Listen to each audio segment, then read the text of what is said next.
I'd like to welcome all of you to a discussion of bariatric surgery. Sometimes it's helpful to look back at history to figure out really where we are as a result of where we used to be, and maybe to project in terms of what we might be in the future. The bariatric surgery idea didn't really even begin until the early 1950s.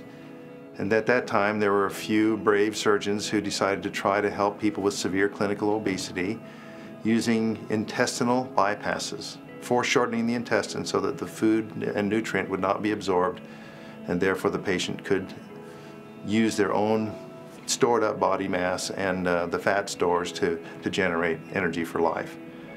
This was a hotly debated idea, and it did work very well for some patients. However, by the early 1970s, the surgical profession was seeing some serious problems with malabsorption and with malnutrition as a result of this kind of severe interruption of the normal anatomy of the human body. As a result, some new ideas came to the fore as this old idea began to disappear. Not completely, because there were some adaptive ideas that still used the concept of malabsorption, that is, the nutrients go through but don't stay in the body, they pass on through. So we started to see the invention of some new ideas, including Dr. Ed Mason's gastric bypass, which actually was designed and tried in the early 1960s. And then we saw a whole series of operations that moved away from the malabsorptive idea toward purely restrictive ideas and concept. These included stapling the stomach, either horizontally or vertically, the use of bands, both adjustable and not adjustable, or placing a balloon in the stomach to try to create a sense of satiety, trying to help patients to diminish their appetite and their drive to eat more than they really needed to. So keep that in mind as we discuss these various operations, why you're here in the first place, why you'd want to talk about it. Also realize that surgeons have become more and more expert at what they do, training themselves and training each other to become very proficient at these various surgical procedures, throwing into the mix as well the benefits of minimally invasive surgery to do most of these operations, which makes recovery quicker and complications with respect to the abdominal wall itself far, far diminished from what they were before. So pay attention. You're going to hear some exciting ideas and some thrusts and intent, and learn what you think might work for you, and we'll help you make the right choice. I've been asked today to discuss a little bit about the causes of obesity and also the impact of obesity. Obesity is a disease. It is not just a condition. It's not a behavioral disorder. It is a disease. And we know that because of all the different problems that we call comorbidities. Comorbidities are conditions that are either directly caused by obesity or significantly aggravated by obesity. And we're talking about medical comorbidities. There are over 65 medical conditions that are considered weight-related comorbidities. For example, type 2 diabetes really leads the list, high blood pressure, heart disease, sleep apnea, joint problems, reflux, cancer. Many people don't realize that obesity is a huge risk factor for cancer. That the 14 most common cancers that we treat in our society are increased in obese patients over non-obese patients, anywhere from double to 15 times. There are other comorbidities that are not medical though, things like clothing selection, being able to be seated in restaurants, at theaters, on airplanes, sanitation. These are restrictions due to your physical state. You can't go out to any store and buy clothes, and when you do, there's a limited selection and often increased cost. It's true that, for instance, when it comes to a job, that you're less likely to get the job if you're morbidly obese. If you get the job, you're less likely to be promoted. When it comes to professional schools, medical school, dental school, law school, studies show that any school that you have to either show a photograph or have an interview with, that you're less likely to be accepted even though you may be equally qualified. Even within the medical profession, many doctors have biases against obese patients, many nurses. It's very difficult to take care of a morbidly obese patient. Now, the real problem is the cost. The controversy, everything in obesity is controversial, even though we have plenty of science to support it. Why is it so controversial? And it's because of the misunderstanding of the cause. We're told that the cause of obesity is a behavioral abnormality, that you simply eat too much and exercise too little. So another issue with obesity is the treatments of obesity, and we're told that medical therapy is the gold standard by which the treatment of obesity should be undertaken, and I have no problem with people attempting medical therapy. The average person on that regimen will lose about 10% of their excess body weight, which is about 10 pounds at 6 months. But at 1 year, many of them have already regained it, and studies would show as soon as they go off the medication, the weight tends to come back. So not very satisfactory. Diet and exercise, we all should try diet and exercise and become a lifetime goal, but again, studies are not very promising in that regard, but it's worth trying. How about behavioral modification? I personally like journaling, but again, journaling has admittedly not been shown to really help, but at least I look at what I'm doing wrong and try to work on it. How do I know that this doesn't work? Because that's what you hear. Well, in 1991, the Centers of Disease Control did what they call a meta-analysis. And what you do in a meta-analysis is you collect all the research data on a subject and compile that data and see if you can come up with conclusions. And the conclusion that they came up with is that less than 5% of patients could lose 10% or more of their excess body weight. And that's, again, if you're 100 pounds overweight, that's equivalent to losing 10 pounds, and keep it off for 2 years or longer. Now that's pretty dismal. The Centers of Disease Control actually comes up with obesity data about every 2 years. The last time they published their data was 3 years ago, and they found that only about 2% of patients with significant weight problems were able to control them and get them under control with medical weight loss. So unfortunately, the results are pretty dismal. We just we just don't have the medical tools to attack them, and that's why surgical weight loss is the most effective way of dealing with this. Morbid obesity is a chronic illness that is difficult to treat with medical therapy and exercise therapy alone. That again, they found that surgery, in that case they were talking primarily gastric bypass surgery, was the best long-term treatment. In fact, in the same document they come out to point out that it was the only reliable long-term treatment that they found at that time. A brief discussion in terms of who should think about bariatric surgery and who should actually avail him or herself of it. These are important decisions to make, because anytime you try a surgical procedure, you're going to have to add in the risk package with that particular procedure. So it's important to understand what the risk and the particular benefit of any given procedure is and what you can expect in the long term. Patients in general who are interested in bariatric surgery should probably be looking at a severely overweight condition. That means they should weigh at least 75 pounds over their ideal body weight and or have a body mass index greater than 35. These are somewhat arbitrary numbers. There would be exceptions to these rules, particularly when it comes to diabetes mellitus type 2, which may respond to a gastric bypass, for example, in a dramatic way with return to normal liver function, normal blood sugar regulation without the use of medications in the great majority of patients, even if these patients aren't obese. So there's something happening with the intestinal hormones which modulates the obesity, the diabetes problem. And so you might be willing to accept a lower body mass index and a lower overweight condition to agree to take the risk of that particular procedure. So in general, if your body mass index is above 35, particularly if you have what we call a comorbid condition such as diabetes or sleep apnea or hypercholesterolemia or severe venous insufficiency or congestive heart failure or poorly controlled hypertension, all these things might make a person think, or the caregivers for these people think, that maybe surgery would be a good option since nothing else seems to have been working. You should also be fairly stable in the management of whatever medical condition you have. We aren't going to take someone who's in the middle of a severe hypertensive crisis or in poorly controlled diabetes or with congestive heart failure that hasn't been compensated and offer them a surgery which could accelerate that condition and even lead to a higher risk, and we don't want to take any more risk than we have to. We do agree that we're taking a risk in doing the surgery in the first place, but we want to keep it minimal.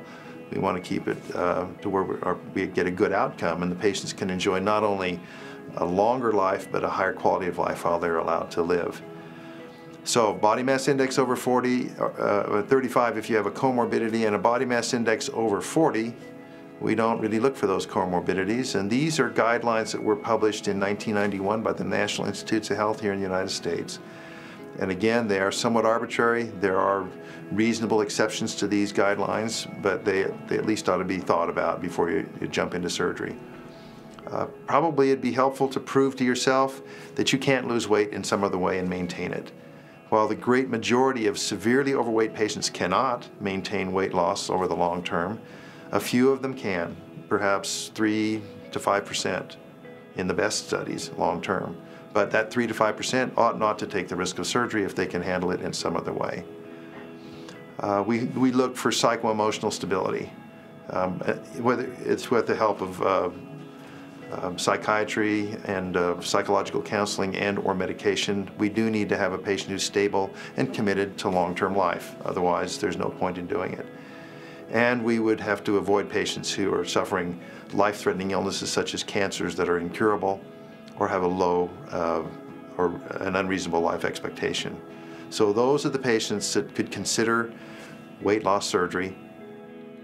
We do have to admit that the American Diabetes Association, which group of physicians for a long time avoided recommending bariatric surgery, has for the past 4 years now very resolutely recommended that bariatric surgery be considered, especially in their diabetic population. So those are the general guidelines, and if you fit, then you can help refine it further by talking to a physician or a provider who knows the details. Here at St. Mark's Hospital, we have a variety of surgical options. We offer the lap band or the gastric band, the sleeve gastrectomy, the gastric bypass, and the biliopancreatic diversion with duodenal switch, which we oftentimes will abbreviate or shorten to just duodenal switch. So those are 4 different operations. The 3 most common surgeries we do are the sleeve, the bypass, and the duodenal switch. And they range in aggressiveness, if you will, or degree of invasiveness. All of them involve some surgery on the stomach, and 2 of the 3, the bypass and the duodenal switch, also involve some work on the small intestine as well.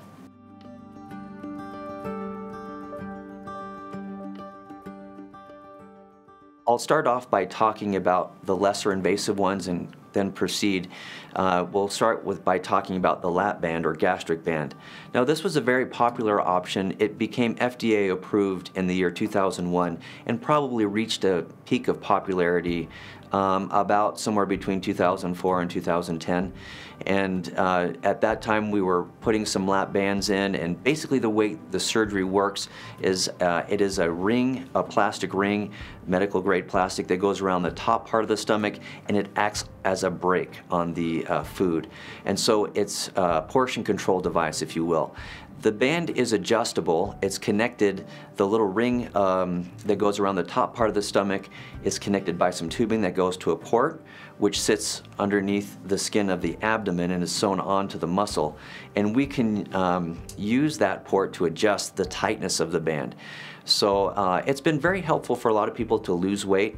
One thing we know about the band, though, and the reason it has diminished in popularity over the last 3 to 4 years, is that it doesn't affect the body hormones as much in terms of appetite suppression or control.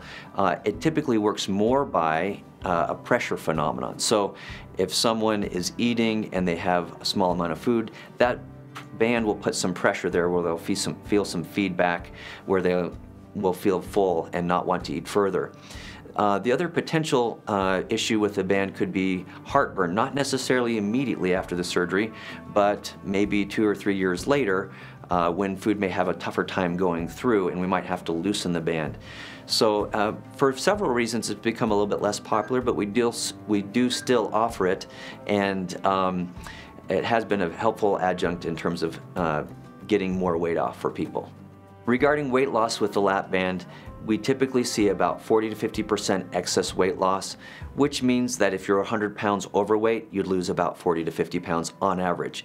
Some patients are going to lose more than that, and some probably a little bit less, and it will depend on coming back for regular follow-up visits to make sure that your band is appropriately tightened. There are some risks with the lap band as well. Heartburn is one, nausea or vomiting could be other risks, especially if you're not taking time to chew your food thoroughly. And an additional risk, which is really quite rare with the band, would be an erosion, where the band could actually erode into the stomach, which would require its removal.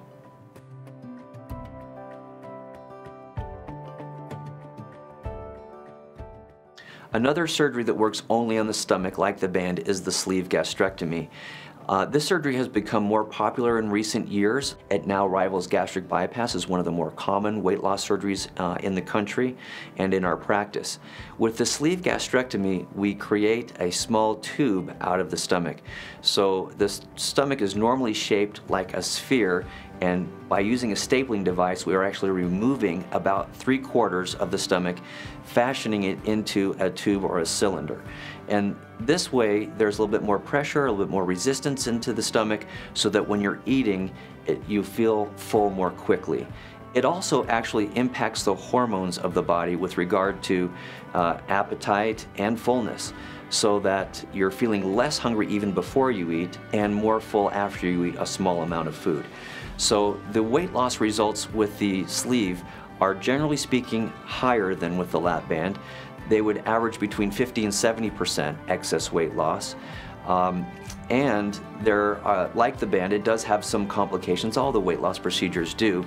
One of the potential complications with the sleeve would be heartburn. And there would be a very small risk of a staple line leak. That would be about 1 to 2%. So a very rare occurrence, but if it does occur, that would be significant and would have to be dealt with either surgically or through drains.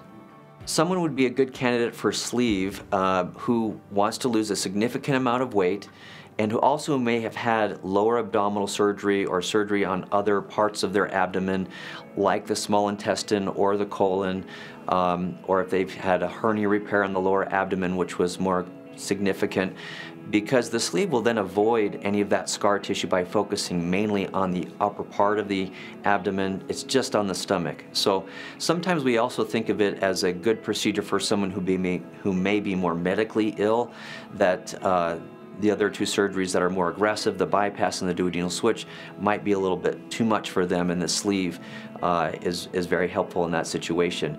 The sleeve gastrectomy appeals to a lot of people because it is more simple than the gastric bypass and the duodenal switch.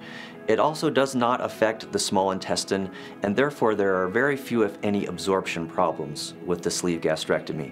So this would be very helpful if someone already has difficulty with iron absorption or vitamin deficiency. Of course, we're going to recommend that for all of these surgeries that you take your vitamins carefully and completely after the surgery. The sleeve, though, really is focused exclusively on the stomach. We don't see any problems with bowel obstruction or any kinking or twisting of the small intestine, because we're simply not operating on that part of the body. It also tends to appeal to people who are looking for the surgery that will have the lowest surgical complication risk, but still get them at least 50% excess body weight loss.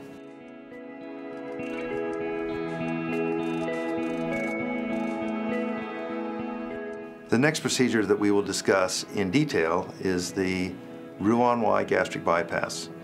We like to put the word laparoscopic on the front of that because most of these operations can be performed with a minimally invasive approach. And in fact, that particular innovation in surgery over the last 15, 20 years now, with respect to complex surgical procedures, has revolutionized not only the access to the procedure, but also has lowered the substantial risk that people face when they're looking at getting a hernia through a big incision or the wounding that could lead to infection. That's pretty much disappeared when we can do these procedures with the minimally invasive technique. So the laparoscopic Roux-en-Y gastric bypass. So what on earth does Roux-en-Y mean? Well, it's a French word. It means the Y after Dr. Roux. Dr. Roux, for your historical background, was a surgeon who lived well over 100 years ago in Switzerland. And he used an adaptive technique of dividing the intestine and then reconnecting it to itself, creating a Y appearance, so that he could use a single limb of intestine to connect to the upper stomach in the cases of severe cancer problems in that era and or difficult to manage peptic ulcer disease surgeries where gastrectomy was involved. So his innovation was popular in its own right. For a short term, it kind of lost its application for a few decades. It was resurrected when we saw a lot of peptic ulcer disease in this country in the 1950s and 1960s. And it was adapted to the bariatric population at Ohio State University in 1973 at a time when the gastric bypass was looking a little bit suspect because people suffered so much from bile reflux problems of not having the bile diverted away from their little pouches, their little stomachs.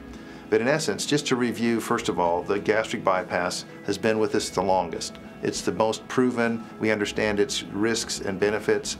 You can generally expect an excess body weight loss in the range of 70 to 80% in the first 5 to 10 years. You can probably count on fewer than 1 in 6 patients actually regaining unacceptable amounts of weight over time, but that will happen to some for reasons that we're still trying to understand. You can see a resolution of comorbidities such as diabetes as often as 80 to 85%. Hypertension, probably more like 40 to 50%. Obstructive sleep apnea, again, 80+%. Hypercholesterolemia without medication in the 80% range again. So these comorbid conditions will go away with the gastric bypass. Interestingly, with the type 2 diabetes, it will disappear within days of the operation, well before a patient's lost enough weight to really account for the fact that the blood sugar is returning to normal. And we, again, think this has to do with the hormones in the intestine, which have an effect on the pancreas and on the liver and on the muscle and on the fat organ itself to modulate it. In fact, maybe type 2 diabetes is a gut disease, and the problem is there rather than in the pancreas itself, as opposed to the type 1 diabetes where there is an insulin insufficiency. So the gastric bypass anatomically involves creation of a little pouch, approximately 1 ounce to maybe 2 in some cases capacity. And this pouch will be connected to the limb that Dr. Roux taught us how to use, and then it was further elucidated by Dr. Ward Griffin at Ohio State back in the 70s. Connect the small pouch to a bypassing or feeding limb that takes the food away from the stomach and away from the duodenum, and then reconnects it with the enzymes that came out of the pancreas and the liver at some distance downstream. There will be a common channel. It will have significant length, sufficient to allow normal fat absorption and normal absorption of fat-soluble vitamins. This rearrangement will not take care of the vitamin B12 issue, and you'll have to take supplemental B12 and other B vitamins to be sure that you don't see a deficiency. If you have a pre-existing vitamin D deficiency, you'll have to continue the vitamin D even after that operation. But this operation per se will not cause a vitamin D deficiency. Calcium is recommended to be taken by all patients, and some premenopausal women will also have to take supplemental iron. So returning then to the diagram, we see that we have a little pouch, we have the bypassing limb, we have the food coming down and joining the enzyme stream, and then normal digestion taking place from that point forward, usually involving somewhere around 3/4 of the intestine. There are 3 ways that operation works nonetheless. There is restriction. You have the little pouch and you have a controlled outlet to that little pouch, which is not as generous as the normal esophagogastric connection. You have some malabsorption because some of these nutrients don't join and mix with the food stream the way Mother Nature had intended her to do in the first place. And as a result, there's a little bit of malabsorption. However, we can't explain weight losses on the basis of the malabsorption alone, or even to a significant degree. It might perhaps explain 10 to 15% of the body weight loss, but that's about it. And then the third way that this operation works is through a metabolic pathway or a physiologic pathway, which involves the interaction between our brains and the neuroendocrine system and the gut hormones, as the feedback being very complex as it is.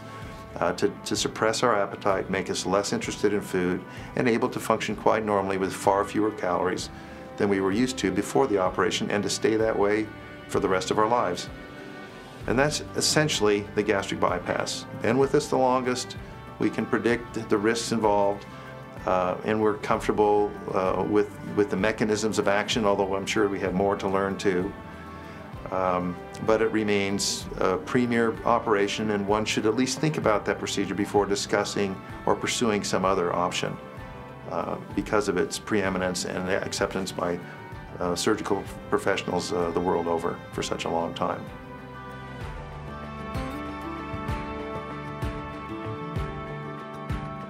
But the most powerful operation is the duodenal switch. That what we do is we start by amputating the greater curvature of the stomach, turning the stomach into a tube. That's that vertical gastrectomy that's also called a vertical sleeve gastrectomy. And that has several different effects. First of all, we realize that in it alone has metabolic effect. Not only does it reduce your stomach so you eat less, but more importantly, it alters metabolism. The stomach is more complicated. There's different types of cells in the upper part, the fundus, and in the body of the stomach, or in the antrum, which is the distal part. And when those cells either come in contact with food or don't come in contact with food, it affects metabolism.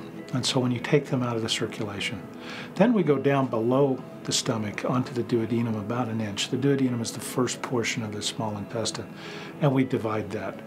And then we go down to the colon and measure the bowel, develop what we call a Roux-en-Y limb, which brings a part of the bowel up to, that we can bring up to the stomach to sew.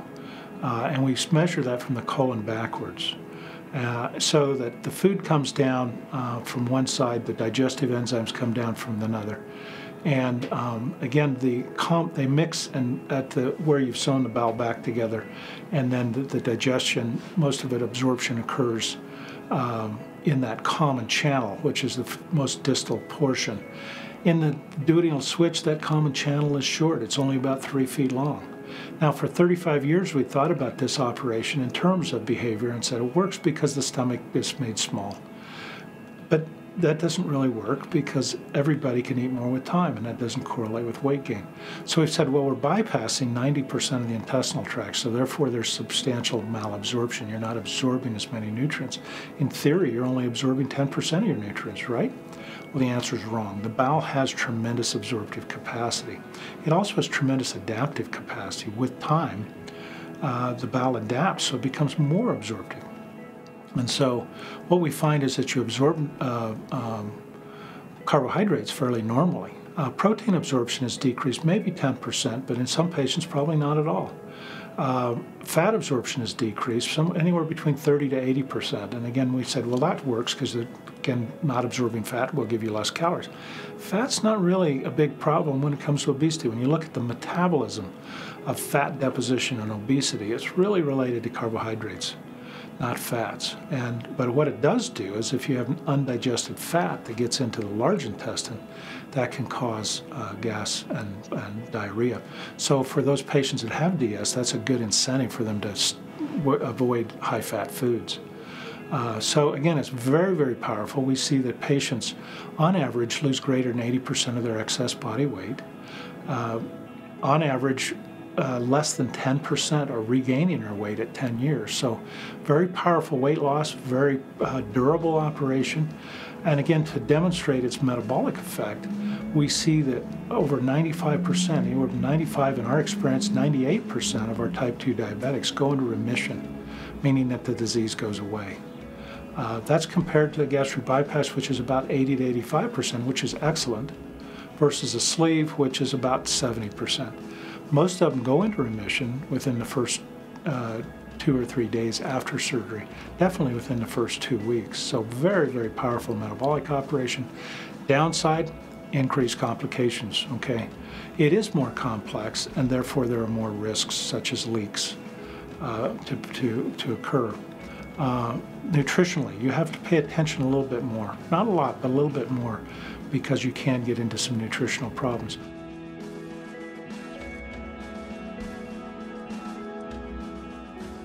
With any surgical procedure, there is a risk of bleeding and there is a risk of abnormal clotting. Abnormal clotting can lead to blood clots in the leg and or the pelvis, which could then propagate and go to the chest, and then we call it a pulmonary embolus. This isn't a frequent problem, but if someone has already had these complications as a result of some other form of surgery or just out of the clear blue after taking an airplane ride to New York City, then we know that we're dealing with a hypercoagulable person who is at risk for having one of these blood clot phenomena again.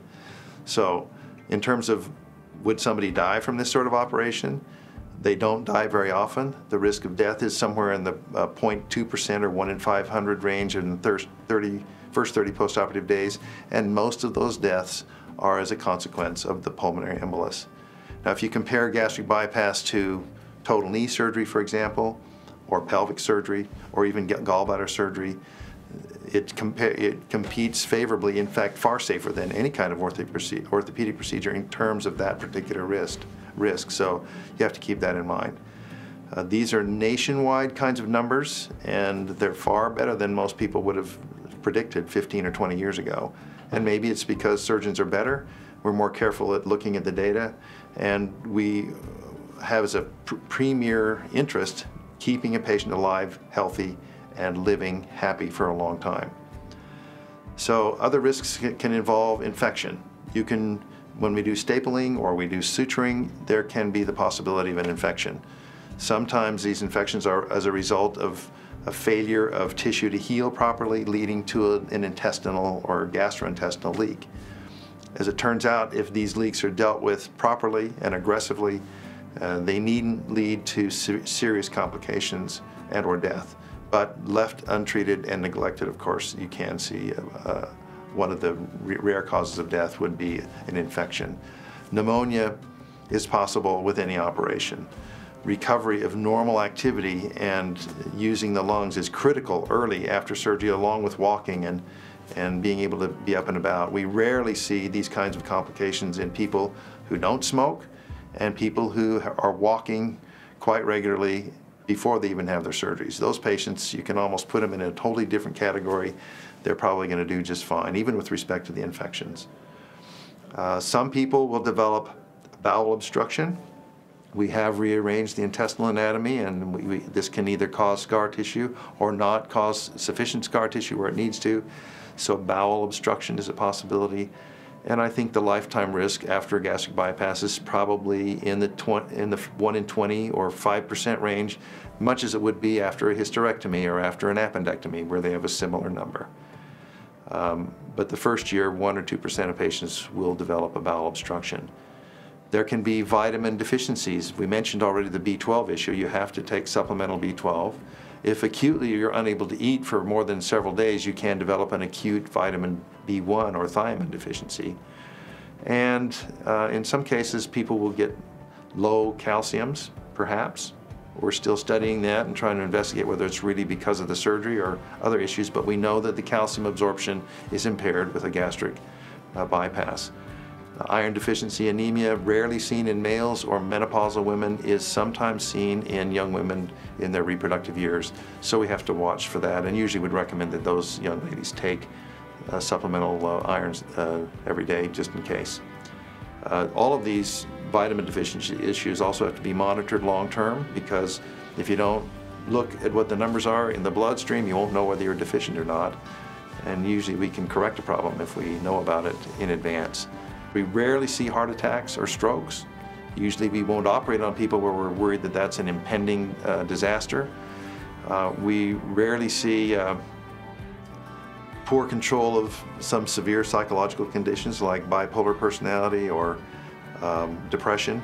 But we do have to be sure that if a patient's on an antidepressant going into surgery, that patient as quickly as possible after the operation then continues the same treatment so that we don't interrupt that flow, to keep things as smooth as possible.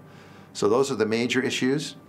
We're talking about something that's not quite so disruptive to life and or threatening to life as maybe all of the other frequently performed procedures are, like the gynecologic stuff, the urologic procedures, and the orthopedic procedures.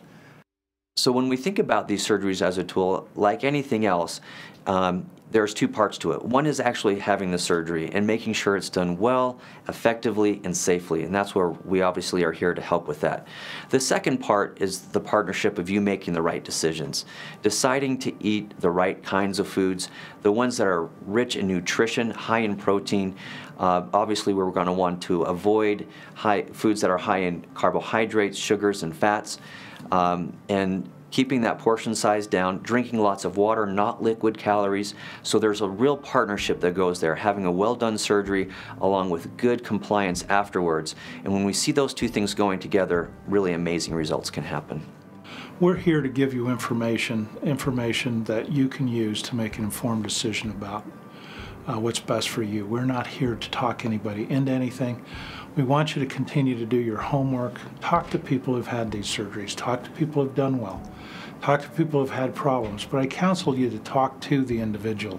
The choice is yours whether weight loss surgery is for you or not. If you tell me that it's not, that's fine. If surgery is for you, it's up to you to determine which procedure that you want. We're not going to tell you. We're going to help you make that decision by answering your questions.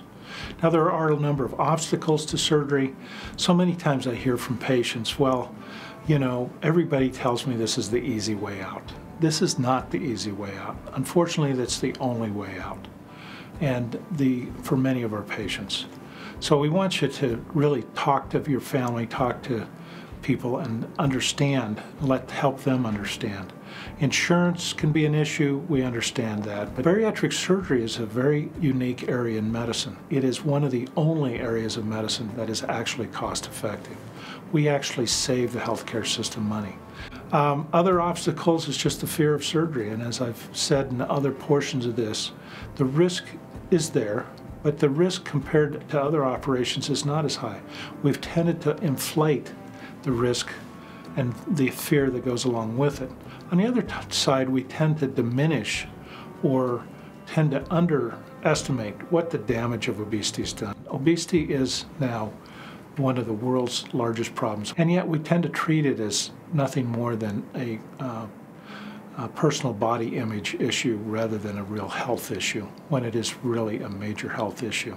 So you need to look at yourself and what problems you really have and what you're really trying to accomplish and what risks you're really willing to take in order to get this done.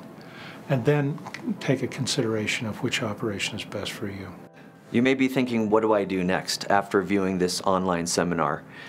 In this case, you're going to want to take the online post-test to make sure that you've captured the information that we've talked about here. And then you'll proceed to submit your application so that you can come in for a consultation so that we can talk more in detail with you about your health, your medical conditions, which surgery is right for you, and to make sure that you're a good candidate for weight loss surgery.